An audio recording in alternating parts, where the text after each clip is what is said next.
नमस्कार प्रेक्षकांनो, ठरलं तर मग मालिकेच्या आजच्या म्हणजेच 1 एप्रिलच्या भागात आपल्याला एक जबरदस्त असा ट्विस्ट पाहायला मिळणार आहे. पण त्याआधी जर तुम्ही माझ्या चॅनलवर नवीन असाल तर चॅनलला प्लीज सबस्क्राईब करा. तर प्रेक्षकांनो, आता आपण पाहतो की सायली व विमल किचनमध्ये येतात.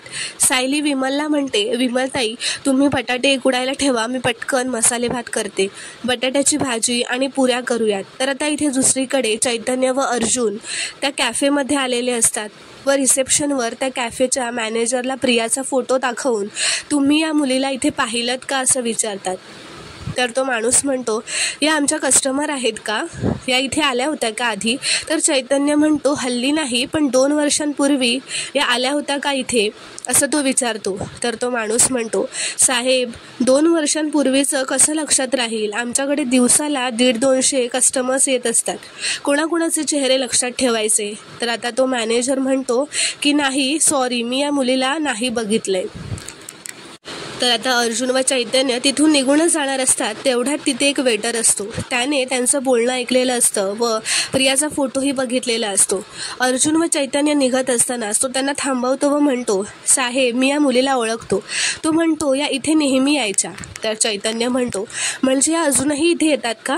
तर तो म्हणतो, नाही मला फक्त 2 वर्षापूर्वीचंच आठवतं आहे आणि या कोणाच्या तरी सोबत यायच्या. तर अर्जुन म्हणतो, हे तुझ्या लक्षात कसं राहिलं. तर तो म्हणतो, मी यांना कसं विसरणार साहेब, या आमच्या सर्वात वाईट कस्टमरपैकी एक होत्या. तो म्हणतो, मी त्यांना कॉफी सर्व केली होती, ती कॉफी थोडी थंड झाल्यामुळे त्यांनी सगळ्यांसमोर माझ्या थोबाडीत मारली. तर आता अर्जुन त्याला म्हणतो, चल तू ये इथे माझ्यासोबत. तो त्याला ते रिसेप्शनवर मॅनेजरकडे घेऊन जातो. अर्जुन म्हणतो, याने या मुलीला ओळखलंय. तर तो मॅनेजर विचारतो, हो का रे. तर तो वेटर म्हणतो, हो या कस्टमरनेच माझ्या कानाखाली मारली होती. तर अर्जुन म्हणतो, तुम्ही आता तरी हेल्प कराल का आमची. हे बघा, मी एक मर्डर केस इन्व्हेस्टिगेट करतोय आणि यासाठी ही मुलगी इथे येऊन कोणाकोणाला भेटायची हे जाणून घेणं खूपच महत्त्वाचं आहे. तर तो माणूस म्हणतो, मी का नाही करणार तुम्हाला मदत, सांगा काय करायचं आहे. तर चैतन्य म्हणतो, आम्हाला 2 वर्षांपूर्वीचं CCTV फुटेज मिळेल का. तर तो माणूस म्हणतो, हो मिळेल पण जरा शोधावं लागेल.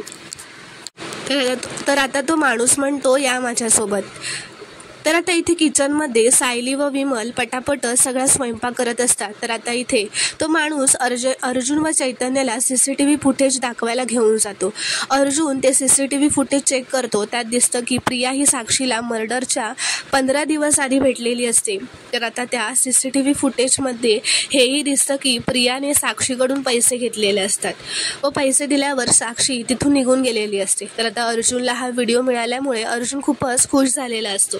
इथे सायली व विमलने जेवण बनवून मागतकऱ्यांना वाढलेलं असतं. ती म्हणते, आता मी तुमच्या डोळ्यादेखतच स्वयंपाक केला आहे, माझ्याकडून काही चूक झाली असेल तर मला माफ करा, पण व्यवस्थित जेवा. तर सगळे जेवू लागतात. तर आता ती मुलगी जी असते मागतकऱ्यांमधली, ती म्हणते, अन्नपूर्णाताई आम्ही रागाच्या भरात जरा जास्तच बोललो, पण जेवण खूपच छान झालंय. तो माणूसही म्हणतो, अन्नपूर्णाताई आज तुम्हाला तुमच्या सूनबाईंमुळे अन्नदानाचं पुण्य मिळतंय. तर प्रिया मनातच म्हणते, सायलीने शेवटी शहाणपणा केलाच, पण हरकत नाही, अजून बरेच धमाके बाकी आहेत. तर आता ते मागतकरी जेवून झाल्यावर निघत असतात आणि अन्नपूर्णा आजींना धन्यवाद म्हणतात. एक मुलगी म्हणते, तुमच्या सुनेला तुमची काळजी होती ना म्हणून सगळं छान झालं, आम्ही पोटभर जेवलोही आणि पांघरायलाही भेटलं. असं म्हणत आता ती पांघरून बघत असते उघडून. तर ते उघडल्यावरती बघते की ते फाटलेलं दिसतं.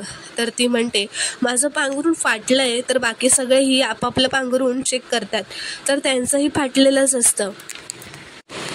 तर आता तो मागतकऱ्यांमधला माणूस म्हणतो, आज आम्हाला आमची लायकी दाखवायचीच ठरवलेत का अन्नपूर्णाताई. तर पूर्णाजी म्हणते, हे सगळं काय चाललंय ना मला खरंच माहिती नाही आहे. तर प्रिया म्हणते, पण मला कळतंय ना हे सगळं ना सायलीने मुद्दामून केलंय, पूर्णाजी तुझी लाज जावी ना म्हणून. तर सायली म्हणते, प्रिया मी असं का करेन. तर तो माणूस म्हणतो, हे मुद्दामच केलंय, नाहीतर परत असं का घडेल. मग सगळे म्हणू लागतात, हे बरोबर नाही केलं आहे तुम्ही.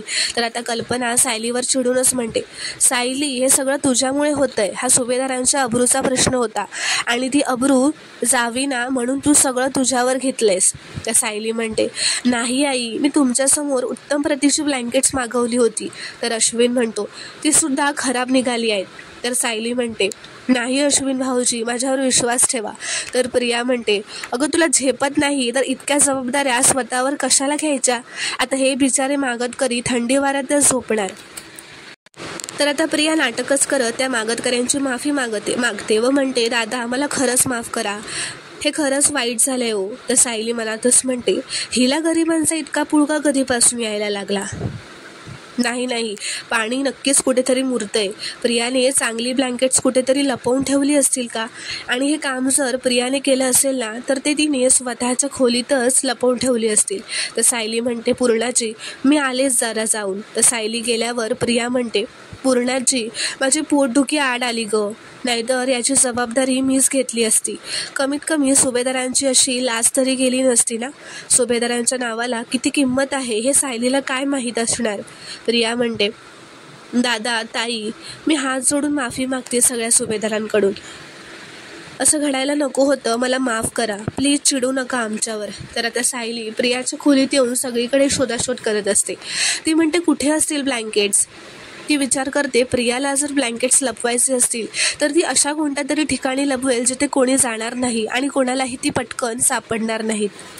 म्हणजे असं म्हणत ती विचारच करते व तिथून निघून जाते.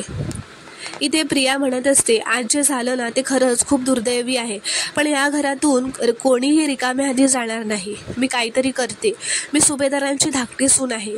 ती म्हणते, आई पूर्णाजी मी पटकन ब्लँकेट्स ऑर्डर करू का दुसरे? थोड्या वेळातच येतील. तर पूर्णाजी म्हणते, चालेल बाळा, आता तेच करावं लागेल. कल्पना पण म्हणते, आज तन्वीमुळे या सगळ्यांना चांगले ब्लँकेट्स मिळणार आहेत. सुभेदारांच्या नावाला डाग नाही लागू देणार आई, मला थोडा वेळ द्या, मी पटकन ऑर्डर करते, असं प्रिया म्हणते. तर इथे सायली त्या अडगळीच्या खोलीत येऊन ब्लँकेट शोधत असते जिथे प्रियाने ब्लँकेट्स लपवलेले असतात. तर आता सायलीला ते ब्लँकेट्स सापडतात. सायली ते ब्लँकेट्स घेऊन सर्वांसमोर येते. तर आता सायली येऊन सांगते की ही बघा, ही मी आणलेली ब्लँकेट्स आहेत. सगळ्यांनी आपल्या हातातले ब्लँकेट्स खाली ठेवा. पूर्णाजी तुम्ही दान करा. तर अश्विन म्हणतो, आता ही ब्लँकेट्स कुठून आणली? तर सायली त्याला म्हणते, कुणीतरी स्टोर रूममध्ये मुद्दाम लपवून ठेवली होती, असं ती प्रियाकडे म्हणतच म्हणते. तर आता सायली पूर्णाजीला ब्लँकेट्स दान करायला मदत करते. तर प्रिया आता मनातच म्हणते, ही ब्लँकेट्स मी किती व्यवस्थित लपवून ठेवली होती, तरी हिला सापडली कशी? आता शेवटचा वार तरी नीट बसायला हवा. तर आता सगळ्यांना ब्लँकेट्स मिळाल्यावर ते म्हणतात, आम्ही निघतो आता. तर एक मागतकरी माणूस तिथून निघतच असताना दाराजवळ आल्यावर त्यांच्या पायात ती प्रियाने ठेवलेले काचेचे तुकडे असतो. तो काचेचा तुकडा त्याच्या पायात जातो व रक्त येतं. तर आता सायलीने एक खुर्चीवर त्यांना बसवते व विमलला हळद घेऊन यायला सांगते व औषधांचा बॉक्स घेऊन यायला सांगते. पूर्णाजी म्हणते, कल्पना हे सगळं काय चाललंय ग? तर आता सायली सुपली घेऊन येते व ते काचेचे तुकडे त्यात भरत असते. तेव्हा कल्पना म्हणते, पण या काचा इथेच आल्याच कुठून? तर सायली म्हणते, काही कळत नाही आई, मी तर हे सगळं साफ केलं होतं. तर प्रिया म्हणते, साफ केलं होतंस की मुद्दाम टाकल्या होत्यास? तिने या काचा मुद्दाम टाकल्या असणार. तर सायली आता उठून रागातच प्रियाकडे जाते व म्हणते, मी टाकल्या काचा?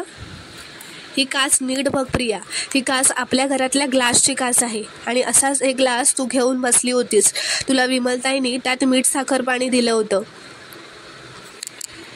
याचे 5 ग्लासेस या टेबलावर होते आणि 6वं ग्लास तुझ्या हातात होतं. तर प्रिया म्हणते, घाबरतच म्हणते, तुला काय म्हणायचं आहे? मी ग्लास फोडलाय आणि काचा तिथे नेऊन टाकल्यात का? पूर्णाजी वाटेल ते आरोप करते ही माझ्यावर. तर पूर्णाजी म्हणते, बास आता, हिला काय करता येत नाही ना म्हणून तुला ती बोल लावते. तर कल्पना म्हणते, तन्वी पण मगाशी जेव्हा आपण डायनिंग टेबलवर बसलो होतो ना तेव्हा तसा ग्लास तुझ्याच हातात होता अगं, मग तो तुझ्या हातून पडलं तर सांगायचंच ना आम्हाला. तर अश्विन आता प्रियाची बाजू घेत म्हणतो, मम्मा हे तू बोलतेस? तर कल्पना म्हणते, अरे मी तिच्यावर काय आळ घेत नाहीये, पण अरे तो ग्लास मगाशी तिच्याच हातामध्ये होता.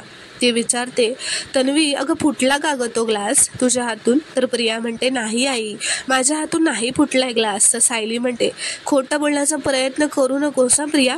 तर प्रिया म्हणते, मी खोटं बोलते? तर सायली म्हणते, मला एक सांग, तुझ्या हाताला जखम कशी झाली ग? डास चावून? कारण तो ग्लास फोडताना त्याची काच आधी तुला लागली आणि तू त्या काचा तिथे पसरवल्यास. याचा तुला वेगळा पुरावा हवाय? ह्याला म्हणतात चोराच्या उलट्या बोंबा. हे बघ प्रिया, सुभेदारांच्या नावाला गालबोट लागेल असं मी कधीही वागणार नाहीये, पण आज तू ते केलंयस. तर आता पूर्णाजी प्रियाला विचारते, तन्वी बाळ खरं आहे का गं हे? तर आता प्रिया म्हणते, पूर्णाजी मी मुद्दाम नाही केलं, पण चुकून झालं माझ्याकडून. मला आता आठवलं की मी पाणी पित होते ना, तिथे गेले होते आणि माझ्या पोटात कळ आली आणि माझ्या हातूनच तो ग्लास निसटला. माझं लक्ष नाही गेलं असं नाटक करत ती म्हणते. तर पूर्णाजी म्हणते, अगं मग विमलला काचा भरून टाकायला सांगायचंस ना. तर प्रिया म्हणते, अगं मी सांगणारच होते, पण ते सगळे आले ना, डोक्यातूनच निघून गेलं गं. माझ्या तब्येतीमुळे हा सगळा गोंधळ झालाय. पूर्णाची आई, मी हात जोडून माफी मागते, मला माफ करा. खरंच मी मुद्दाम नाही केलं असं ती माफी मागायची ॲक्टिंग करते. सायली म्हणते, प्रिया आज तुझ्यामुळे आपल्या पाहुण्यांच्या पायाला दुखापत झाली आहे, मग फक्त सॉरी म्हणून कसं चालेल? घे, तू तुझ्या हातानेच मलमपट्टी कर. तर प्रिया मनातच म्हणते, शी, मी या रस्त्यावरच्या माणसांच्या पायाला हात लावायचा? तर सायली म्हणते, अगं घे ना, मला माहिती आहे तुला पुण्याचं काम करायला खूप आवडतं. तर आता प्रिया पुढे येते व म्हणते, हो मी करते ना. ती पूर्णाजी व कल्पनाला बघून असं म्हणते आणि सायलीजवळ मलमपट्टीचा बॉक्स घ्यायला येते. तर सायली जवळच येता सायली प्रियाला म्हणते, तू आज जे केलंयस ना प्रिया, त्याचं प्रायश्चित्त तर तुला भोगावंच लागणार आहे, कारण आता तुझी गाठ सुभेदारांच्या मोठ्या सुनेशी आहे. तर आता प्रिया खाली बसून त्या माणसाच्या पायाला मलमपट्टी करत असते. तर आता नंतर थोड्या वेळाने पूर्णाजी व कल्पना अश्विन व प्रियाला येऊन बसायला सांगतात. तेवढ्यातच ते अर्जुन येतो. तर सायली त्याला डायनिंग टेबलवर बसायला सांगते व जेवायला वाढते. इथे कल्पना तन्वी म्हणते म्हणजेच तन्वी प्रिया व अश्विनला बसवतात व कल्पना प्रियाला म्हणते, हा तुमचा लग्नानंतरचा पहिला गुढीपाडवा आहे, म्हणून तुमच्यासाठी हे खास गिफ्ट. तर कल्पना व पूर्णाजीने प्रियाला सोन्याचा हार गिफ्ट दिलेला असतो. प्रिया तो हार बघतच राहते व म्हणते, किती छान आहे हा, किती तोळ्याचा आहे? तर कल्पना म्हणते 3.5. तर कल्पना पटकन विचारते, का गं? तर प्रिया म्हणते, अगं काही नाही, सहजच विचारलं. पूर्णाजी म्हणते, अगं सुभेदारांच्या सुनेला असा घसघशीतच दागिना नको का? तर प्रिया मनातच म्हणते, सुरुवात तर मस्त झाली आहे, तिजोरीच्या किल्ल्या इतक्यातच नाही, पण तिजोरीतला जो माल आहे तो माझ्याकडे येतच राहायला हवा. तर अश्विन म्हणतो, आणि माझं गिफ्ट कुठे आहे? माझं सुद्धा लग्नानंतरचा पहिला गुढीपाडवा आहे. तर पूर्णाजी म्हणते, एवढी सुंदर बायको तुला मिळाली आहे ना, तेच तुझं गिफ्ट आहे. तर अश्विन म्हणतो, हे मात्र खरं आहे हां पूर्णाजी. प्रिया व अश्विन पूर्णाजीच्या पाया पडतात. पूर्णाजी म्हणते, सुखाने संसार करा. तर कल्पनाच्या पाया पडल्यावर ती म्हणते, आता आमच्या मांडीवर लवकरात लवकर नातवंड खेळू द्यात. तर आता अर्जुन उठून येतो व म्हणतो, पूर्णाजी मम्मा, तुम्ही हे विसरताय की या घरात तुमची मोठी सून सुद्धा आहे, जी नवऱ्याच्या आधी तुमचा विचार करते, तुमची काळजी करते, तुमच्यावर प्रेम करते. आणि आता मम्माने घरातल्या सगळ्या जबाबदाऱ्या तिला दिल्यात, त्या तिने न चुकता पार पण पाडल्यात. पण सणाच्या दिवशी जेव्हा गिफ्ट देण्याची वेळ येते, तेव्हा तुमच्यासाठी फक्त तुमची धाकटी सूनच असते. सायली अर्जुनला म्हणते, अहो मी काही बोलत नाहीये, मग तुम्ही का बोलताय? तर अर्जुन म्हणतो, कारण तुम्ही कधीच नाही बोलणार आहात मिसेस सायली. मग कोणाला तरी हे सांगायलाच हवं ना की या घरातली माणसं चुकतायत. तो म्हणतो, राग, हेट्रेड हे माणसाला किती बदलून टाकतं ना, त्याची ही माझी फॅमिली जिवंत उदाहरण आहे. तर सायली म्हणते, तुम्ही जरा गप्प बसाल का? तर कल्पना म्हणते, हे बोलायला तूच अर्जुनला भाग पाडलंस आणि आता तूच नाटक कशाला करतेस का? गप्प बसा असं म्हणून. तर आता प्रिया नाटकच करत म्हणते, माझ्या आयुष्यात आनंद नाहीये, हेच खरं आहे. तुम्ही मला इतक्या आनंदाने नेकलेस दिला, पण त्याला गालबोट लागलंच. तर अर्जुन म्हणतो, अगं ए बाई, मी तुझ्या नेकलेसबद्दल काही बोलतच नाहीये. तुला एक काय 10 नेकलेस मिळू देत, मला काही फरक नाही पडत, पण या घरात मोठ्या सुनेला तिचा मान मिळायला हवा असं तो म्हणतो. तर आता सायली अर्जुनला म्हणते, अहो 2 वर्षांपूर्वी जेव्हा मी लग्न करून या घरात आले, तेव्हा या मानाच्या गोष्टी माझ्या बाबतीत झाल्यात. आईने तर किती कौतुक केलं होतं माझं, विसरलात का? तर कल्पना म्हणते, तेव्हा ना ती माझी चूक झाली होती, त्याची आठवण करून द्यायची तर काही गरज नाही आहे. तर प्रिया म्हणते, गरज कशी नाही आहे आई? त्याशिवाय ही सिद्ध कसं करणार की ही घरची मोठी सून आहे आणि मला या घरात काहीच किंमत नाही आहे. सगळे दागिने तिलाच मिळावे, मला काहीच मिळू नये असं वाटतं ना हिला. तर अर्जुन रागातच म्हणतो, माझी बायको असं काहीही म्हणालेली नाही आहे, पण तुझा बोलविता धनी कोण आहे हे आम्हाला चांगलंच माहिती आहे, असं अश्विन म्हणतो. तर आता पूर्णाजी म्हणते, अर्जुन तू असा नव्हताच रे कधी, इतका उद्धटपणा तुझ्या स्वभावात कधीच नव्हता. तर अर्जुन म्हणतो, आणि तुमच्या स्वभावात पण इतका कडवटपणा कधीच नव्हता पूर्णाई. अर्जुन म्हणतो, पूर्णाजी तू तर सर्वांशी नेहमी फेअर वागत आली आहेस ना. अख्ख्या पनवेलमध्ये मी ऐकत आलोय की अन्नपूर्णा सुभेदार कधीच कोणावर अन्याय होऊ देत नाहीत. मग स्वतःच्याच मोठ्या सुनेवर तू अन्याय का करायला लागली आहेस. तर सायली म्हणते, अहो सणाच्या दिवशी हे सगळं व्हायलाच हवंय का.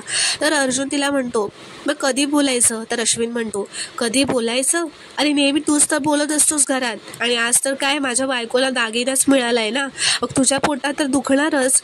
तो म्हणतो, एक गोष्ट लक्षात घ्या अर्जुन, आमचं लग्न नाही खरं आहे, तुमच्यासारखं कॉन्ट्रॅक्ट मॅरेज नाही आहे, म्हणून तिला हा मान मिळतोय.